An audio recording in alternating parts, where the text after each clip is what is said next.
नमस्कार, खबर उत्तर प्रदेश में आपका स्वागत है। मैं हूं कपिल मिश्रा और खबरों के विस्तार से पहले नजर डालेंगे आज की हेडलाइंस पर।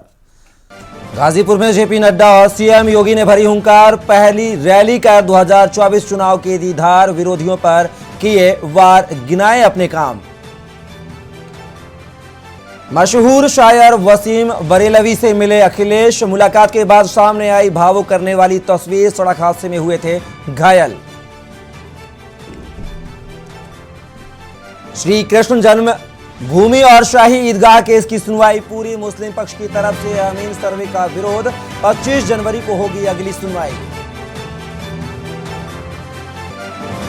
मेरठ में इन्वेस्टर्स समिट कार्यक्रम, कैबिनेट मंत्री नंद कुमार नंदी ने कार्यक्रम में की शिरकत, बोला विदेशों के बड़े उद्योगपति भी निवेश को तैयार। जौनपुर में बदमाशों के हमले में घायल पत्रकार की इलाज के दौरान हुई मौत, पुलिस ने 4 नामजद आरोपियों को किया गिरफ्तार, कार सवालों में मारी थी गोली। रायबरेली में शादी की खुशियां मातम में बदली, हर्ष फायरिंग में 2 लोगों को लगी गोली, गंभीर हालत में अस्पताल में इलाज जारी। आप देख रहे हैं के न्यूज, खबरों का सारथी। खबरों की शुरुआत करेंगे मथुरा से, जहां पर श्री कृष्ण जन्मभूमि और शाही ईदगाह मामला कोर्ट में अमीन सर्वे के मामले में सुनवाई हुई पूरी, मुस्लिम पक्ष की तरफ से अमीन सर्वे का विरोध। खबर मथुरा से, जहां पर श्री कृष्ण जन्मभूमि और शाही ईदगाह मस्जिद विवाद को लेकर जो है कोर्ट अमीन सर्वे के मामले में सुनवाई पूरी हुई है। मुस्लिम पक्ष की तरफ से अमीन सर्वे का विरोध किया जा रहा है। 25 जनवरी को होगी मामले की अगली सुनवाई। कोर्ट अमीन सर्वे के मामले में सुनवाई हुई पूरी, मुस्लिम पक्ष की तरफ से अमीन सर्वे का विरोध किया जा रहा है। 25 जनवरी को होगी मामले की अगली सुनवाई। सिविल जज सीनियर डिवीजन 3 में होगी सुनवाई। मथुरा से खबर, जहां पर श्री कृष्ण जन्मभूमि और शाही ईदगाह मामले को लेकर खबर आ रही है, जहां पर कोर्ट अमीन सर्वे के मामले में सुनवाई पूरी हुई है, वहीं मुस्लिम पक्ष ने अमीन सर्वे का यहां पर विरोध किया है।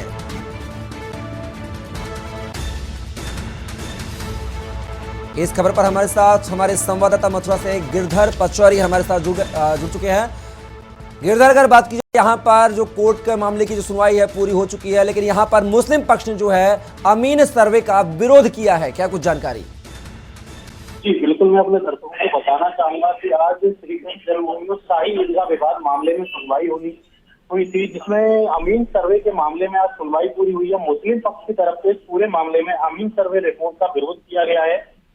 दोनों ही पक्ष, हिंदू पक्ष और मुस्लिम पक्ष दोनों ही न्यायालय पहुंचे।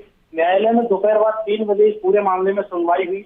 वहीं सुनवाई के दौरान ये चीज मायने रखी कि पिछली तारीख पर न्यायालय ने अमीन सर्वे रिपोर्ट दाखिल करने के आदेश दिए थे, जिस पर कि मुस्लिम पक्ष ने आपत्ति दाखिल करते हुए कुछ प्रार्थना पत्र न्यायालय के समक्ष प्रस्तुत किए थे। उन सभी प्रार्थना पत्रों में न्यायालय द्वारा 20 तारीख लगाई गई, 20 तारीख को उसमें सुनवाई की जाएगी कि अमीन सर्वे कराया जाए या नहीं कराया जाए, क्योंकि जब से पूरे मामले में ईदगाह परिसर का अमीन सर्वे कराने की बात सामने आई थी, उसके बाद से ही लगातार ये पूरा मामला चर्चाओं में बना हुआ था।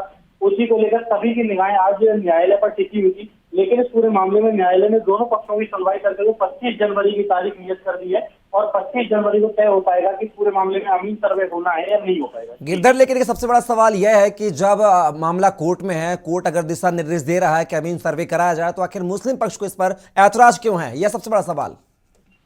जी बिल्कुल, अगर हम इस पूरे मामले की बात करते हैं तो ये पूरा मामला 13.35 एकड़ जमीन का मामला है, जिसमें कि हिंदू पक्ष का कहना है कि इस पूरे ये जो पूरी जमीन है 13.35 एकड़ हिंदू पक्ष की जमीन है, जिस पर अवैध रूप से औरंगजेब द्वारा यहाँ पर ईदगाह का निर्माण किया गया है, उसको यहाँ से हटा देना चाहिए।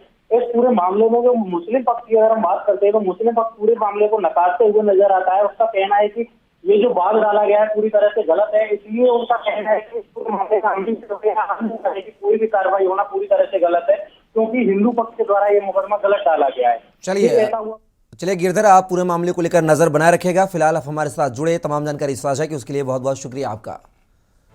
तो बता दें, मथुरा में श्री कृष्ण जन्मभूमि और शाही ईदगाह मामले को लेकर कोर्ट ने मामला जो है सुरक्षित कर लिया है और 25 जनवरी को अब अगली सुनवाई होना है। वहीं मुस्लिम पक्ष ने अमीन सर्वे का विरोध भी किया है।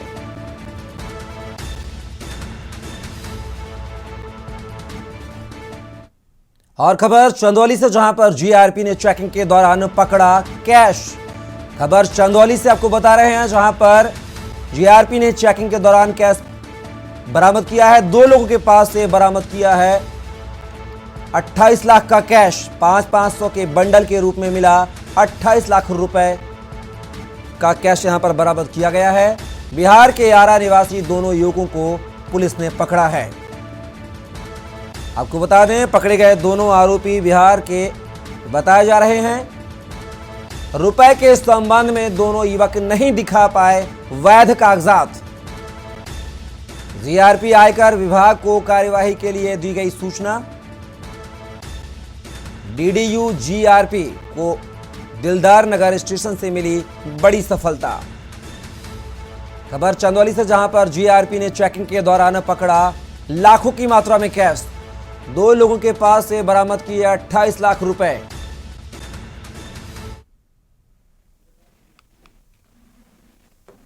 ये तस्वीरें आप देख रहे हैं उस कैश की, जिस कैश को चंदौली जीआरपी पुलिस ने पकड़ा है और 28 लाख की यह कैश बताई जा रही है।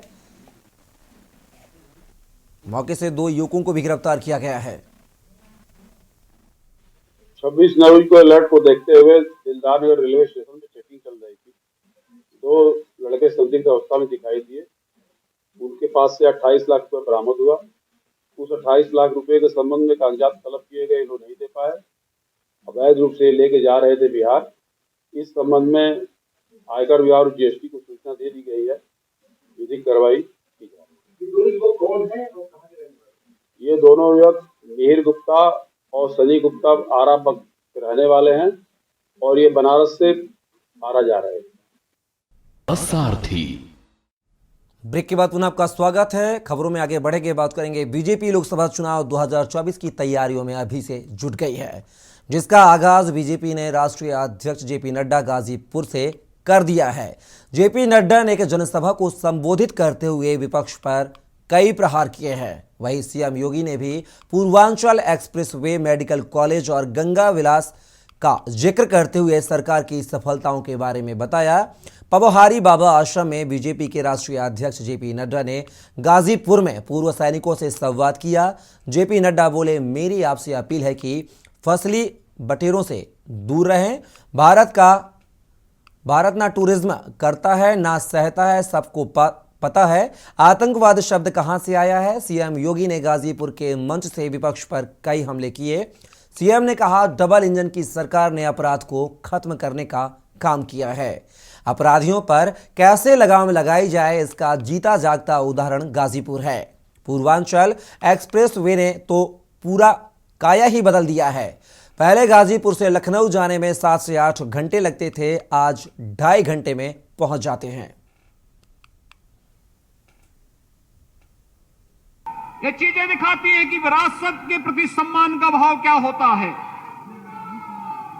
और ये चीज आज हमें वहां देखने को मिल रहा है। काशी में काशी विश्वनाथ धाम,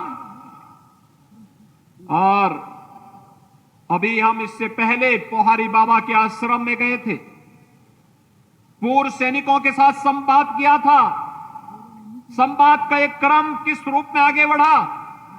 गाजीपुर की धरती को तो गौरव की अनुभूति होनी चाहिए कि ऋषियों, मुनियों, संतों, तपस्वियों और सैनिकों की होज और तेज से, साधना से पवित्र धरती पर आप सबको जन्म लेने का सौभाग्य प्राप्त हुआ है।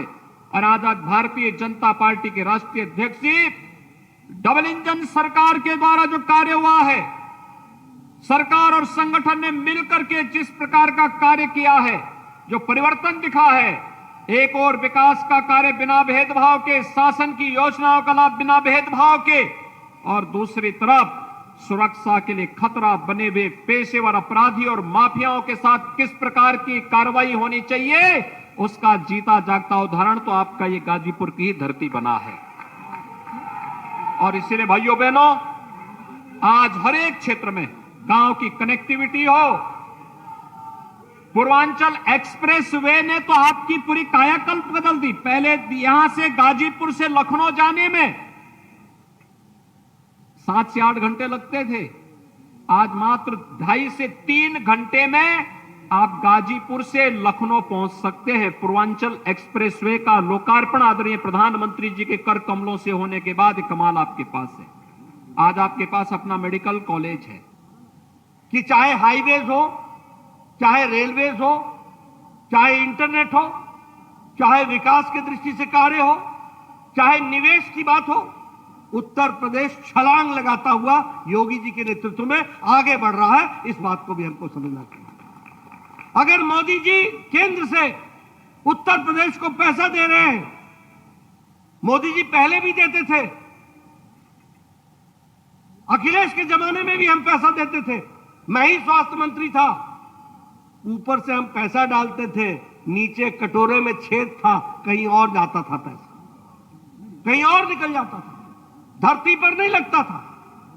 मुझे याद है, मैं एक वैक्सीनेशन प्रोग्राम के लिए आया था, उस समय के मुख्यमंत्री अखिलेश जी थे। मैंने उनसे कहा कि आपके यहां परसों से यह प्रोग्राम शुरू हो रहा है। न उनको मालूम था, न उनके स्वास्थ्य मंत्री को मालूम था। मैंने कहा भगवान ही बचाए उत्तर प्रदेश को, इतना बड़ा प्रदेश, 24 करोड़ का प्रदेश, और यहां के मुख्यमंत्री को ही नहीं मालूम है कि वैक्सीनेशन क्या है। और जब मैं आ जाता हूं तो मुझे आने से पहले योगी जी का फोन आता है कि आपकी दवाइयां पहुंच गई हैं, हमने व्यवस्था कर दी है, बच्चों को लग जाएगी और टीकाकरण हो जाएगा। इस तरीके की व्यवस्था होती है। खबरों का सारथी। ब्रेक के बाद पुनः आपका स्वागत है और खबरों में बात करेंगे कानपुर देहात की, जहां पर शिक्षक एवं स्नातक एमएलसी चुनाव की मीटिंग में सपा प्रदेश अध्यक्ष ने केशव प्रसाद मौर्य पर तंज कसा है। नरेश उत्तम ने कहा कि इलाहाबाद में विधानसभा परिषद के चुनाव में और सिरार्थू में सपा जीती थी और खतौली, मैनपुरी, रामपुर में सपा ने जीत दर्ज की थी। बीजेपी की सारी ताकत फेल हो गई है। जनता ने समझ लिया है कि बीजेपी ने 6 वर्ष में किसी वर्ग के लिए कोई काम नहीं किया। बीजेपी सांसद ब्रजभूषण सिंह समेत अन्य के आरोपों पर नरेश उत्तम ने कहा कि सपा खिलाड़ियों के साथ है और ऐसे लोगों पर कार्यवाही होनी चाहिए। नरेश उत्तम ने कहा कि शिक्षित बेरोजगार शिक्षक बीजेपी से निराश हो चुके हैं और सपा के राष्ट्रीय अध्यक्ष से उम्मीद है। सपा के राष्ट्रीय अध्यक्ष ने अपने कार्यालय में वित्त विहीन शिक्षकों, शिक्षा मित्रों के लिए काम किया है। पुरानी पेंशन बहाली को सपा ने 2022 में अपने एजेंडे में रखा था। बीजेपी किसानों को फ्री बिजली ना दे सकी। बीजेपी सरकार में महंगाई बढ़ रही है, सामाजिक व्यवस्था भी खराब हो रही है। कम नहीं हो रही है, बेरोजगारी खत्म नहीं हो रही है, किसानों को उनकी फसल का मूल्य नहीं मिल रहा है, किसान रोज आत्महत्या कर रहा है, आवारा पशु। उन्हीं डिप्टी सीएम साहब के यहाँ समाजवादी पार्टी के उम्मीदवार डॉक्टर मान सिंह जीते हैं और वही डिप्टी सीएम साहब सिराथू में साइकिल से बहुत पीछे हो गए। साइकिल उनके क्षेत्र में जीती है। बीजेपी चुनाव से पहले जीत का डंका बजा रही है। बीजेपी अभी एक लोकसभा मैनपुरी का क्षेत्र, खतौली विधानसभा, रामपुर दावा कर रहे थे 3 सीट जीत जाएंगे।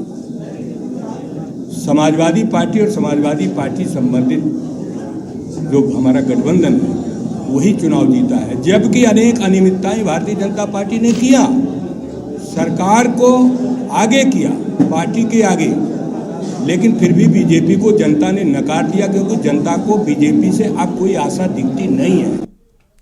मेरठ में आयोजित किए गए मेरठ इन्वेस्टर समिट कार्यक्रम में पहुंचे कैबिनेट मंत्री नंदगोपाल नंदी ने कहा कि अब उत्तर प्रदेश सर्वोत्तम प्रदेश बनने जा रहा है।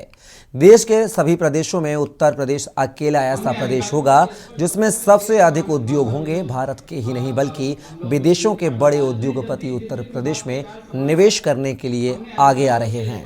वहीं इस खबर को के न्यूज संवाददाता राजू शर्मा ने एक्सक्लूसिव बातचीत की है। क्या कुछ कहा है, चलिए आपको सुनवाते हैं। मेरठ की वर्तमान तस्वीर को चार चांद लगाने के लिए आज मेरठ में इन्वेस्टर समिट का आयोजन किया जा रहा है। मंत्री जी खुद नंदगोपाल नंदी जी पहुंच रहे हैं व्यापारियों से मंथन करने के लिए। क्या पूरी तैयारी है सर, कैसे साधेंगे? साधने की जरूरत नहीं है। आज जो व्यापारियों में उत्साह है, जो भय और डर का माहौल था आदरणीय मुख्यमंत्री योगी आदित्यनाथ जी के नेतृत्व में जो गुंडों के खिलाफ कार्रवाई हुई है ये खत्म हुआ है। आज जो अपराधी पब्लिक को डराते थे, इंडस्ट्रीज को डराते थे, वो अपने किए गए गुनाहों की सजा भुगत रहे हैं जेल के अंदर। कुछ उत्तर प्रदेश छोड़ के दूर चले गए हैं, कुछ बहुत दूर चले गए हैं जहां से आना असंभव है। निश्चित रूप से अगर आप 2017 से 2022 देखेंगे, आदरणीय प्रधानमंत्री नरेंद्र मोदी जी के मार्गदर्शन में, माननीय मुख्यमंत्री योगी आदित्यनाथ जी के नेतृत्व में 2017 से 2022 में उत्तर प्रदेश उत्तम प्रदेश बना है, अब सर्वोत्तम प्रदेश बनने की ओर अग्रसर। आज जो हमारे पास एक्सप्रेसवे का नेटवर्क है, पूरे देश का 37.7% हमारे पास एडजस्टिंग है। अभी हम मेरठ से गंगा एक्सप्रेसवे जो बना रहे हैं और 6 और एक्सप्रेसवे बन जाने पर 50% से ज़्यादा एक्सप्रेसवे का नेटवर्क हमारे पास होगा। 1153 किलोमीटर गंगा जमुना जैसी, सरयू जैसी पवित्र नदियों का जो किनारा है, इसकी वजह से हमारे पास बहुत उपजाऊ जमीन है। हम नंबर 1 हैं धान में, गेहूं में और वेजिटेबल में, फल में, फ्रूट में। तो निश्चित रूप से जो उत्तर प्रदेश की सामर्थ्य है, उत्तर प्रदेश जो इतनी चीज़ों में, रेल का अगर हम नेटवर्क की बात करें, 16,000 किलोमीटर रेल की हमारे पास रेल का नेटवर्क है। हमारे पास ईस्टर्न और वेस्टर्न फ्रेट कॉरिडोर आ रहा है, बुराकी में मल्टी मॉडल रहा है। तो निश्चित रूप से जो इतनी क्षमताएं हैं उत्तर प्रदेश में, इसकी वजह से पूरे देश के बड़े उद्योगपति, दुनिया की मल्टीनेशनल कंपनियां और हमारे जो घरेलू उद्योग है, हमारे चाहे मेरठ के जो लोग 100 टन बनाते थे, वो सोच रहे हैं हम 200 टन बनाएं, इसका एक्सपेंशन करें। कोई एक फ्लोर मिल लगाया था, सोचता है राइस मिल भी लगा ले, कोई राइस मिल लगाया तो कोई दाल मिल भी लगा ले। तो हम सबको साथ में लेकर के, सबका साथ, सबका विकास और सबका विश्वास सिर्फ नहीं है नारा, यह उद्देश्य हमारा धरातल पर दिखाई दे, इसके लिए काम कर रहे हैं। मुंबई, दिल्ली, कोलकाता, इसमें बड़े पैमाने पर हमें प्रस्ताव प्राप्त हुए। पहली बार ऐसा हो रहा है कि मंडल मुख्यालय पर, जिले मुख्यालय पर जो लोग इंडस्ट्री लगा रहे हैं, वो भी बड़े उत्साह के साथ, उनका भी एकदम मतलब जैसे छाती चौड़ी है, उनका भी मन उत्साह से भरा हुआ है। वो लोग भी अपनी जो इन्वेस्टमेंट को डबल कर रहे हैं और बड़ी इंडस्ट्री लगा रहे हैं और सबको गवर्नमेंट सहूलियत देती है। बिल्कुल, ये थे हमारे साथ उत्तर प्रदेश सरकार में कैबिनेट मंत्री नंद गोपाल नंदी। इनका कहना है कि सपने अब जो है वो साकार होने के लिए अग्रसर है। मैं अपने वीडियो जर्नलिस्ट के साथ राजू शर्मा, के न्यूज मेरठ। ब्रेक के बाद पुनः आपका स्वागत है और खबरों में बात करेंगे लखनऊ की, जहां पर ग्लोबल इन्वेस्टर समिट को लेकर लोक निर्माण विभाग के विश्वेश्वरैया सभागार में बैठक हुई है। प्राविधिक शिक्षा एवं उपभोक्ता संरक्षण मंत्री आशीष पटेल की अध्यक्षता में बैठक का आयोजन हुआ है। मंत्री आशीष पटेल ने दीप प्रज्वलित कर बैठक की शुरुआत की है। विभाग के साथ जुड़े उद्योगों, शैक्षणिक समूहों, स्टार्टअप के प्रतिनिधियों से संगठनों के प्रमुख के साथ परिचर्चा की गई है। बैठक में प्रदेश के विभिन्न जनपदों से आए हुए उद्योगपतियों व शैक्षणिक समूह के साथ साथ औद्योगिक संगठनों के प्रतिनिधियों ने भी प्रतिभाग किया।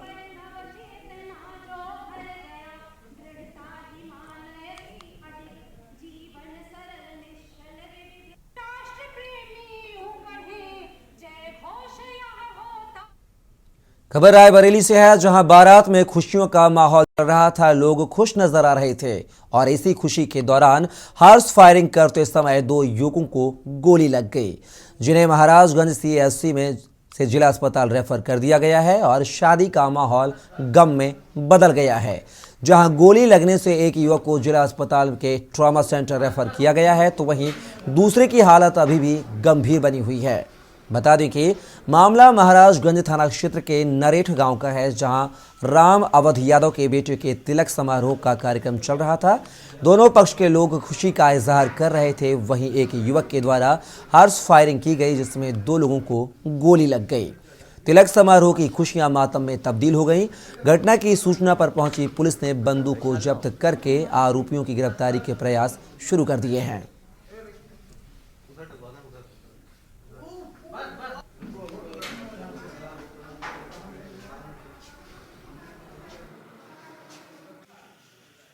ये 2 लोग हमारे यहाँ लाए गए हैं, जिनका नाम अभिषेक यादव है, जिनकी उम्र तकरीबन 25 वर्ष है, तो और धनंजय सिंह, जिनकी उम्र तकरीबन 22 वर्ष है, परिजनों द्वारा यहाँ लाया गया है।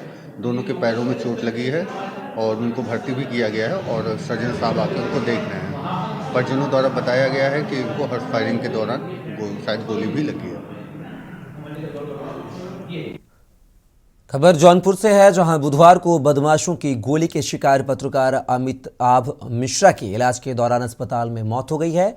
एसपी सिटी ने घटना के खुलासे के लिए 5 टीमें गठित की हैं। सीओ सिटी के नेतृत्व में टीम ने 4 नामजद आरोपियों को गिरफ्तार किया गया है। बता दें कि बुधवार को घर से बुलेट पर जा रहे पत्रकार अमिताभ मिश्रा को कार सवारों ने कई राउंड फायरिंग कर घायल कर दिया था। घटना को अंजाम देने के बाद कार सवार बदमाश असलहा लहराते हुए फरार हो गए थे, जिसको पुलिस ने आनन फानन में जिला अस्पताल में इलाज के लिए भर्ती करवाया था, जहां डॉक्टरों ने बेहतर इलाज के लिए वाराणसी के लिए रेफर किया गया था। आज सुबह वाराणसी के ट्रॉमा सेंटर में इलाज के दौरान उनकी मौत हो गई।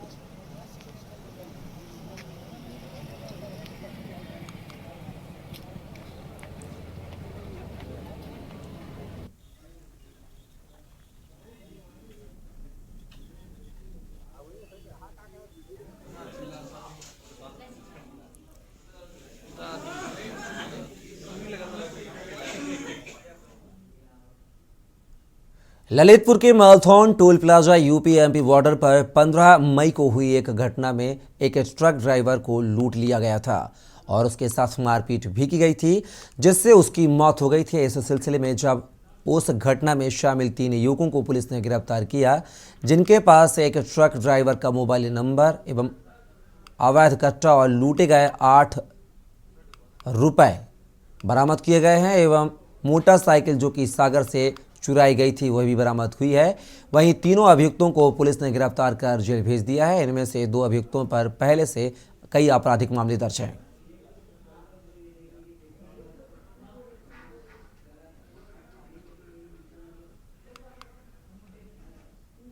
ये 2 लोग हमारे यहाँ लाए गए हैं, जिनका नाम अभिषेक यादव है, जिनकी उम्र तकरीबन 25 वर्ष है, तो और धनंजय सिंह, जिनकी उम्र तकरीबन 22 वर्ष है, परिजनों द्वारा यहाँ लाया गया।